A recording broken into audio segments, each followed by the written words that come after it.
কিশোরগঞ্জের আবু সাইদ ভাই আমার কলিজার টুকরা বন্ধু ছিল। আমি যখন গাজীপুরা ২৭ থাকি, তার সাথে আমার প্রথম পরিচয় হয়, প্রথম দেখা হয়। তো সেই দেখা থেকে আস্তে আস্তে আমাদের কঠিন বন্ধুত্বের রূপ নেয়। তো তখন তার কাছে আমি একটি জিনিস শুনতে চাইছিলাম, একটি ডায়লগ শুনতে চাইছিলাম। আর এই ডায়লগটি হচ্ছে, আমি যদি মইরা যাই তুমি কে আইবা দেখতে আমায়। তো তার মুখ থেকে সেই দিন প্রথম এই ডায়লগটি আমি শুনেছিলাম। তো আমার অনেক ভালো লাগছিল, আবার আমার অনেক খারাপও লাগছিল।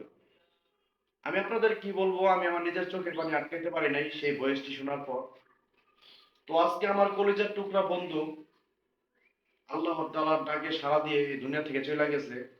তো আমরা কেউ কখনো ভাবতে পারি নাই যে এত একটা সুস্থবান একটা মানুষ কিভাবে আমাদের ছেড়ে চলে যাবে। তো আসলে আল্লাহ তাআলার হুকুম হইলে টাকা পয়সা দিয়েও কারো প্রাণ ফিরে পাওয়া যায় না। তো সাইদের জন্য অনেক টাকা পয়সা উঠছিল, অনেকে অনেক টাকা দিয়ে হেল্প করছিল। তো তারপরেও আমরা তারা বাঁচাইতে পারি নাই, ওই যে আল্লাহ তাআলার হুকুম।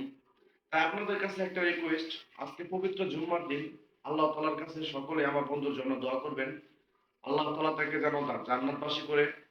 এবং আমার এই ভিডিওটা যদি ভালো লাগে অবশ্যই ভিডিওটা শেয়ার করে দিবেন, যেন বিশ্বের প্রত্যেকটা মুসলমান আমার বন্ধু সাইদের জন্য সকলে দোয়া করতে পারে, আল্লাহ তাআলা তাকে যেন জান্নাতবাসী করে।